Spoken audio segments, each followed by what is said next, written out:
The City of Dublin, yesterday, today, and tomorrow. Your city to live, work, and play.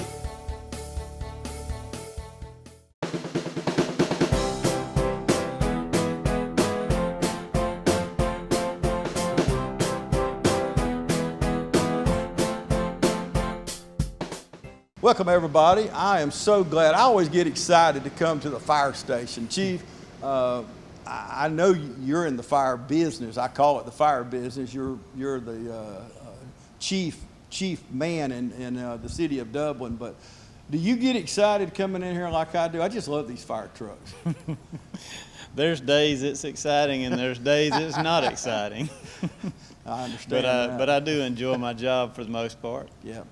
On a personal level, before we get into the meat of the conversation, just working for the citizens of Dublin, how does that feel? It's very rewarding to know that we're making a difference in the lives of the citizens, and we're there to help with whatever they need. Yeah. 23 years with the city of Dublin? 23 with the city, Wow. going on 30 in the fire service. Wow. 5 years as chief. Now that, even if you left now, I know you're not about to retire, you got a little ways to go, but even there, that's a long time. People watching right now, used to, my dad and mom, you'd work somewhere 40 years. It's kind of hard to do that anymore. Right. There are situations, but the way businesses are now and things, it's hard to work for a whatever, fill in the blank, for 30, 40 years like our parents and grandparents did. Yeah, it is, and it's a different generation. A lot of times people leave chasing dollar signs or chasing other dreams, and so it's. I thought when I started this job that I'll be hiring people that are going to retire, and maybe some of them will, but a lot of them are just passing through, and we try to make the best of the time they have here.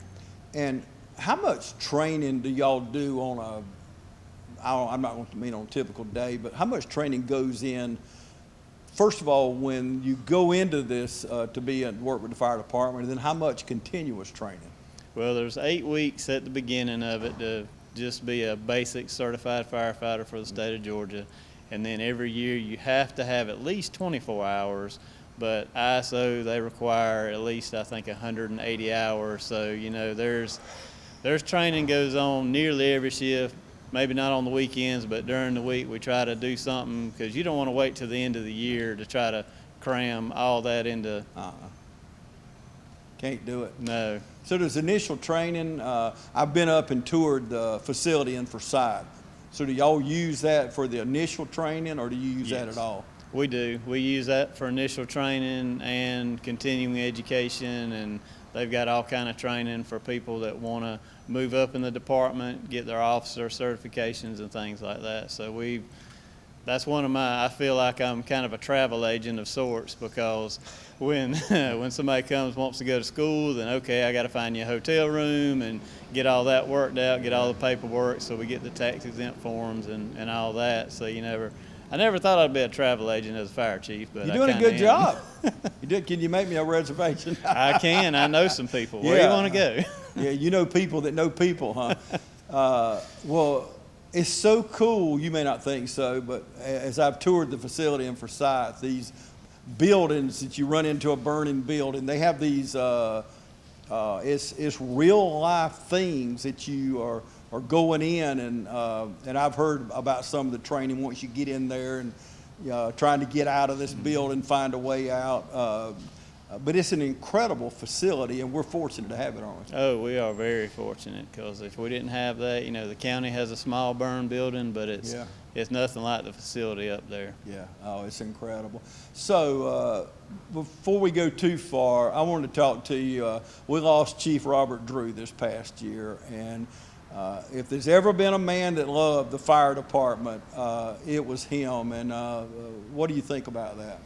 Yes, he poured his heart and soul into the city, into this fire department. I've had many discussions with Miss Juanita since he passed, and she understands what I'm going through, what my family goes through, because she's seen that side of it. The wife of a fire chief. She should write a book. Yeah. Yes, she could. Miss Juanita's a special person. When you, like your wife or any wife of any man out here, and that's one of the main things in public service, sheriff, deputy, police officer, fire department. You just want your husband or wife, if in the case, you want them to come home. Yeah, we had, in my opinion, we have the easy part. Yeah. We go out there and do the job, and it's our families that are at home wondering, Yeah. how are they? Yeah. Are they going to be home? Yeah. And to put, I think what y'all do is incredible, because you're putting your life ahead of everybody else. While everybody else is running out of a burning building, y'all running in.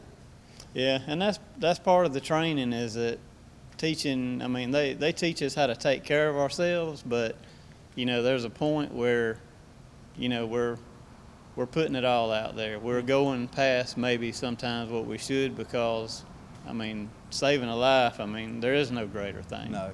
No. Physically or spiritually speaking. No truer words. I agree with you. And it's not like, people watch television, they'll see these police shows or fire shows, like Chicago Fire or whatever, and they think it can all be handled in an hour or less commercials.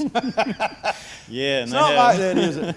No, and they have perfect visibility. I know. Yeah, that's cool. It's crazy. Yeah, it's cool. I wish I could find that fire. You've never seen that one? I've not seen That's that one Hollywood, yet. Don't you know? We're doing TV now.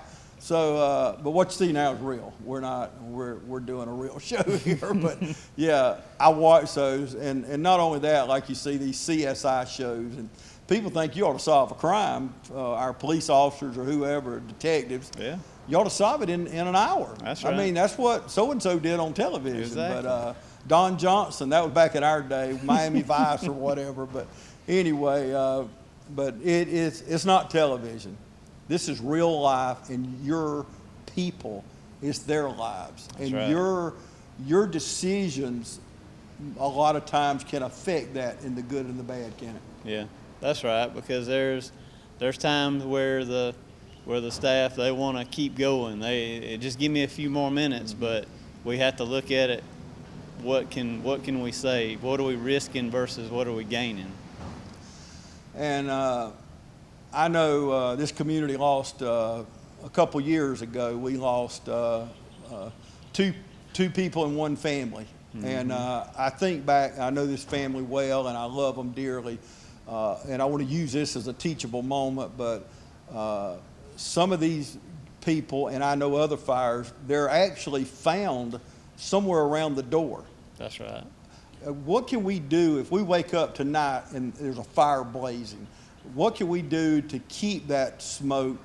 Because a lot of people die from that going in their lungs, and I guess they collapse or whatever. But what can we do if we wake up tonight and our house is, not just a kitchen fire, it's ablaze? What do we do? Yeah, the biggest thing is try to get yourself out the safest way possible. If you're in your bedroom and the fire's outside of your bedroom, go to the window, try to get out the window. If you can't get out, stay there. Because, if somebody else is there and they can tell us where your room's at, then that's where we're going to come in at. We're looking for the most likely places, but you're right. The majority of fire victims are found painlessly close to the exit. Yeah, and you wake up in excitement, and you don't know what to do. My house is burning, and that's not something we ever, we do plan for it. We put fire detectors up, smoke detectors, things like that. So we do those, but never in a million years would I think that, my house would catch on fire. But it could catch on fire just like any fire you go to, couldn't it? That's right. It could be mine, and yeah. that's one of my biggest fears is my house, whether we're in it or whether we're not, is catching on fire. Because I've seen so many people go through that. Yeah. And it's got to be it is a devastating thing. And if you're watching us now, I hope you hear what the chief's saying. I know a few years, I live in an older house built in the 70s, and some of our windows, they were tough to get up. I replaced all my windows about 4 years, whatever ago, and they're easy to open up, pop out, whatever. But we should have an exit plan, shouldn't we? That's right. And ask your kids. Yeah. Because we we pound it in them, and when we go to schools, when we go to different events and things, we're giving them the information, we're teaching them what to do. So if you don't know what to do, ask your kids. Yeah. I bet they can tell you. Yeah. Bet they can tell us a lot, especially my phone I use. I always give it to the grandkids. Yeah. You know, these kids today, and I can say this because I'm a baby boomer, they're smarter than I ever was. That's right. And technology, I think, has done that. Oh, my gosh. But piggybacking off of that, what y'all do in the schools is you can't even put a measuring stick on it to teach these kids. And I know my grandkids, they'll tell, oh, there was a fireman there today, and they love firemen. You show up in a uniform, you got their attention to start off with. You know, some doctor that does whatever, they might not listen to him, but something about that firefighter's uniform, you know. The whole time I've grown up, you know, firefighters, police officers, we've always looked up to them. And we live in a society now, it's not happening as much. No, it's not what it used to be, especially on the police side. You know, we still get a little bit of a friendly break sometimes, but police officers, you know, they're under a lot of scrutiny right now. Yeah, they are. Well, we're going to be back right after this message. Y'all stay with us. Hi, I'm Kyle Gerard with A+ Flooring and Construction. We're standing in front of our brand new facility on 371 Georgia Highway 338. We are no longer at 1801 Rice Avenue. We have outgrown our facility there, and we had to have a bigger spot to serve all our customers. We can serve all your needs, all your flooring needs, all your construction, all your remodeling needs. So come see us at 371 Georgia Highway 338 or give us a call, 478-676-2662.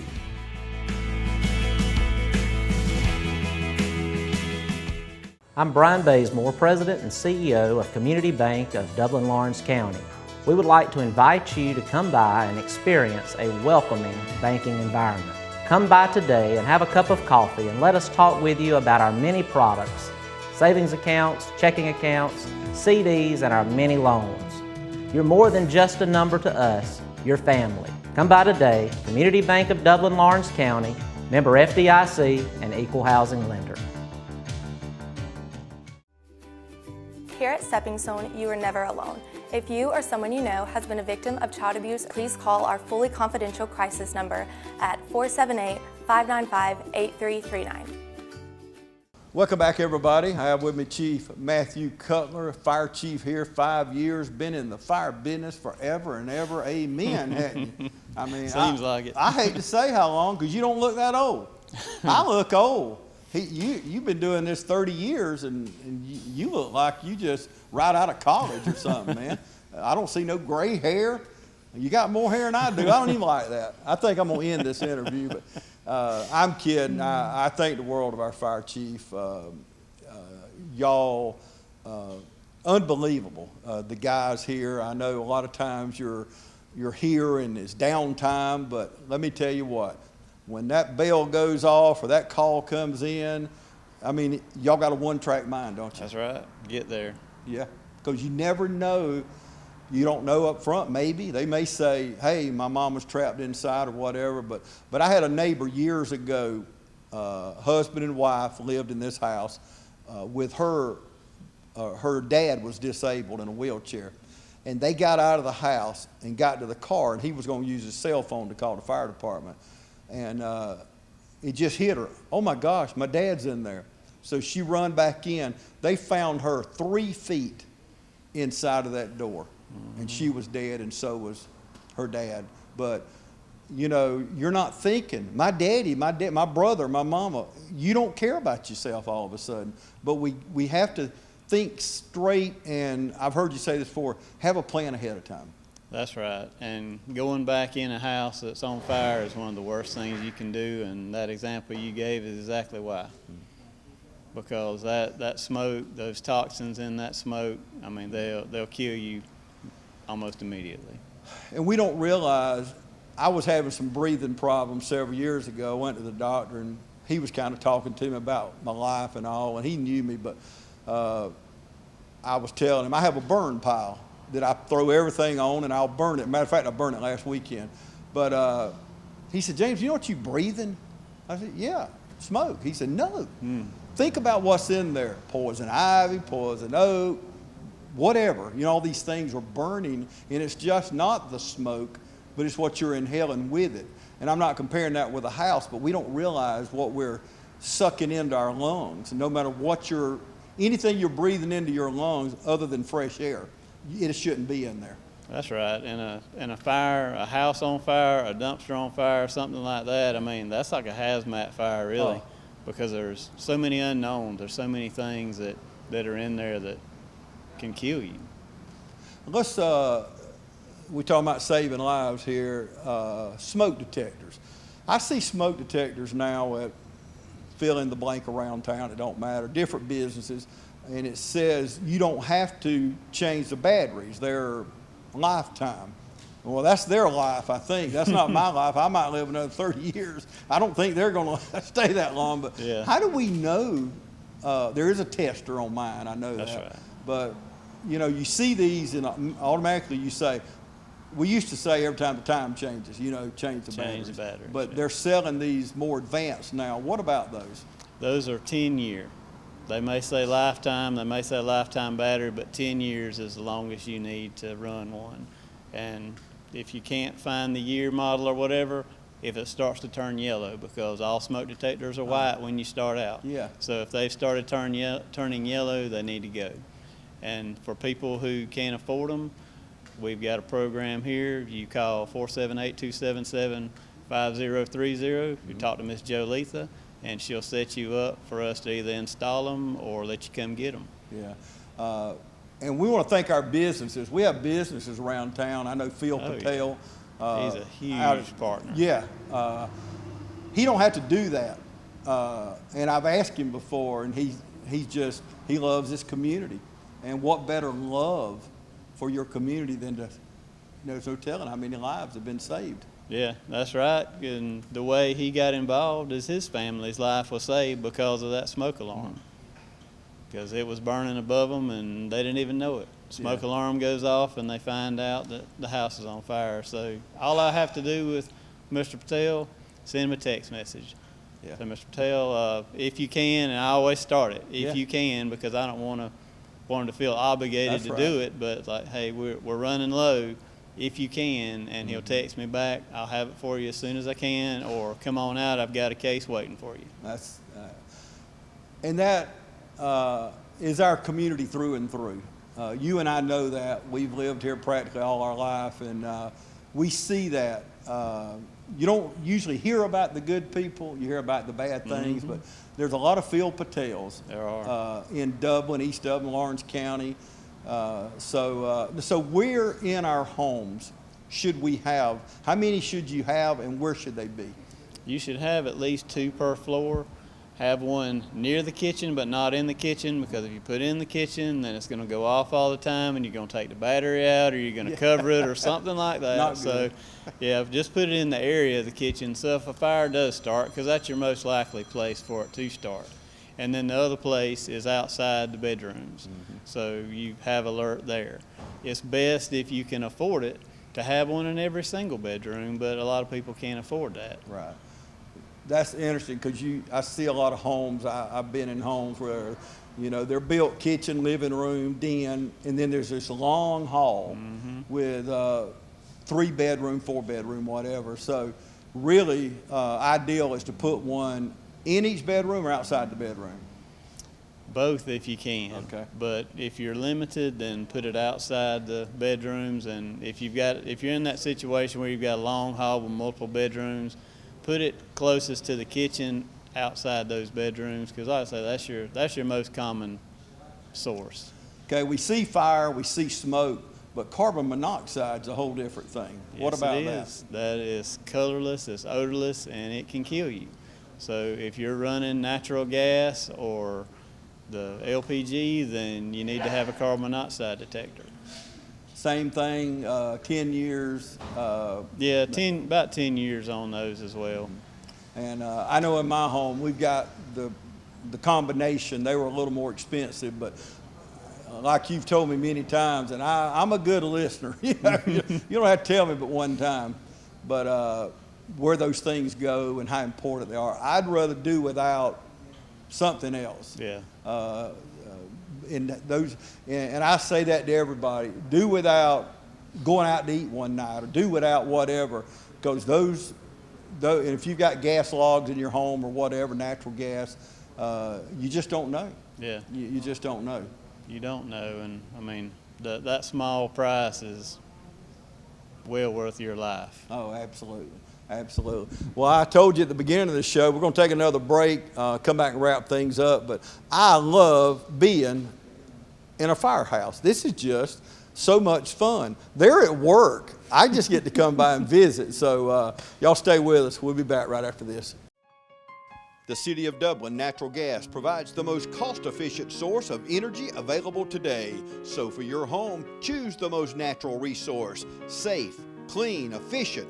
All new subdivisions around the Dublin area have natural gas available. Start reducing your energy bills today with Dublin City Natural Gas Department. Natural gas, the smart choice. Call 277-5048 today and let us help you start saving today. My name is Jeremy Blackstock. I'm the head of school at Trinity Christian. We would invite you to come to our campus so we can show you around and discuss ways that we can partner with your family in Christian education. Our goal here is to teach the truth and to have students leave here prepared to serve others and serve God in their communities.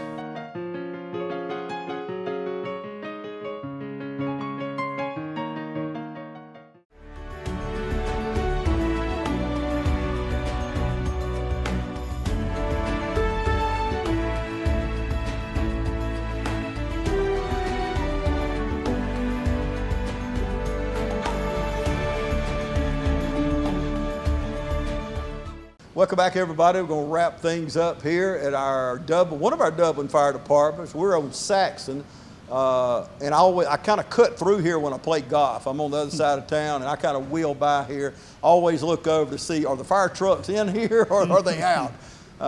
And then go not far from here, as you know, Riverview Golf Course. That's just a plug for the city. Go to Riverview. I'm telling you, it's a nice golf course. You can play all day for one fee. I mean, it's just incredible. I love playing there with my grandson, and it's just a wonderful place. The city of Dublin owns the golf course. But now, this is good news, but I hear, word on the street is something about a new fire station. Yeah. I need some breaking news here. Breaking news, that is correct. We've been in the planning process for a little bit of time now. We do have the property. We've had the property, and like I told you before, this is over 30 years in the making. Mm-hmm. From the day I was hired, I heard Chief Drew talk about, we're going to have a fire station on the north side of town one day. And unfortunately, he didn't live to see that come through, and so I had to evaluate once I became fire chief, is that what we need? Is that where we need it? And at the end of it, I came up with the answer, yes, that's what we need. So it's not me fulfilling his dream, it's me wanting to better serve the citizens of Dublin. Yeah. And it's also gonna help Lawrence County because we do have automatic aid agreements, and so that station out on the north side will be helpful to the county as well. Yeah, and that's so important. Insurance rates, keeping people safe, it's just important. But the thing about this, things like this cost money. Oh yes. And it takes time to purchase land, and I mean, we were talking a while ago, just this fire truck behind us was $500,000 what they sell for now, aren't they? That's right. Yeah. Wow. It's crazy. But when y'all come through, one of my favorite things in the parades, y'all come through with the ladder. Mm-hmm. And I must still be a kid at heart, but there's something about that truck. I remember when y'all got it. It was a big deal. It's still a big deal. But I know the city manager at the time, mayor, so many people were so excited about this ladder truck. Mm-hmm. And we put it to good use, haven't we? Yes, we have. Unfortunately, we have put it to good use, but it was one of those necessary things. There was a lot of resistance just because they are, like this truck's $500,000. Ladder trucks are $1 million plus. And we've actually got one on order right now to replace the one that Chief Drew bought many years ago. How about that? Yeah. Long-range planning, having that vision of tomorrow, whether you're going to be here or who's going to be here. You got to have that vision. And I tell people, I told somebody this morning, the reason we have a beautiful downtown is the vision of our forefathers. Right. And most of them have passed away and they're gone, but them having that vision, now it's up to us. It's up to you and other people in leadership positions to have that same vision. So it's so important. I want to end on, definitely this ain't the end, but I should have started with it and we got on other things, but your people. I know when I talk to you, anytime I talk about the fire department, I can see the pride and the, kind of like a daddy when his son's doing good, but I know you're proud of your employees. Yeah, certainly so. I've got some that have been in the fire service for not quite as long as I've been alive, but we've got some that are over 40 years, and they're coming to the end of their coming up on retirement and their end of their careers, and you know it's going to be very hard to replace. You know, we're talking about Miss Jo. She's going to be hard to replace. Captain Kotico, over 41 years. Wow. Captain Hart, 40 years. So there's a lot of wisdom that's going to leave with them. What about people coming up through the ranks? Do you have people that can come up, and I know you ain't going to fill their shoes, but they can start That's filling right. that big shoe they got? That's right. Those are big shoes to fill, but yes, sir, we do. As we were talking a little while ago about me being a travel agent of sorts, scheduling classes, booking rooms and things, we've always got people going to Forsyth, to the academy, expanding their education and their knowledge and certification. So once Captain Kotico, he's talking about leaving the 31st of December of this year.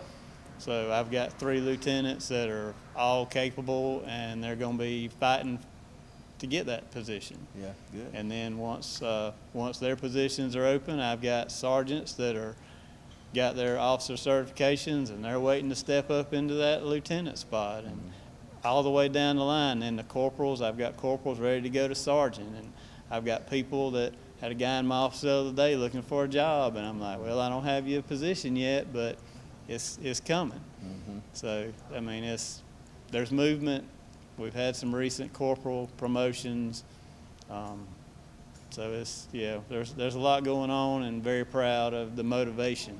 Yeah. It feels good to be signing people up for those classes and seeing them want to better themselves. Absolutely. It makes you proud. It makes us proud as a community, because we chose to live here. A lot of us can live anywhere we want, but we chose my hometown, basically, and a lot of people went off and came back after school, and with us growing, even under this last census, as you know, we gained people. A lot of counties around us lost population, but we say green and growing. We're really green and growing. So, the last thing before we go is, if somebody's watching, they say, I've always wanted to be a fireman, you know, what would you I know you started out in the volunteer fireman. I think that's a good place to start, but you're the fire chief. That's what right. would you suggest? That is a great place to start, because Lawrence County or wherever you live, they always need volunteers. Volunteerism is falling off in America, and volunteers are always needed. So if you just think you want to be involved in something like the fire department, then start there. But just because you don't have any type of background in it, just because you're not certified, I'm looking for the diamonds in the rough that somebody has wanted to do it but has never had opportunity. So don't let that discourage you from applying for a job with Dublin Fire Department, City of Dublin. That's good to hear right there. You're looking for that diamond, and they're out there. And somebody may be listening right now, may be that person. If you are, I know we've got a lot of rural fire stations. I think that's, in my life, we used to not have rural fire stations. They had to come from wherever. But now, I know I've got one probably less than 5 miles one way and about 5 miles the other way. So it's comforting to know that there's somebody to fight that fire, whether it's me or my neighbor or whoever. But Chief, we, you know, not just me, but people watching this community, but we appreciate what you do. We appreciate the firemen, the staff you have here, Joe Letha. I've been knowing her my whole, since I don't know anybody, I'll put it that way. I better not say how long, because you'll say, he ain't that old, but I am. But you've got some wonderful, wonderful people, and not just the firemen, but the support staff, and it takes everybody. It does. It takes everybody to move it, but we appreciate you. You always, when I call you, you never run from me. You always, you may not want me to interview you. I think, you know, it's not a problem because you love talking about the fire department, how far y'all came. As I mentioned off camera about Chief Drew and Red Mobley, people like that, they didn't have this equipment y'all got. No, they had a pair of boots and maybe a coat and a plastic helmet. We talking about what they're breathing in. Oh, my. They did it for the love of this city. That's right. And Chief Drew actually gave his life because at the end of his life he couldn't even breathe. Yeah. For the the damage to his lungs. But he loved this community just like you do, and the person that fills your shoes after that will do it because they wouldn't want to fill the shoes. Right. Without loving this community. You don't do it for the money. No, not at all. But you do it for the love of the people. And if y'all see Chief Cutler, any of the firemen in Walmart, Kroger, any place, thank them for what they do. And around Labor Day, y'all have the boots out, raising money. Don't go out in boots without putting some money in there. I mean, that money goes to a very, very good cause. It does. And it's been important to y'all for a long time, hasn't it? Yes, it has.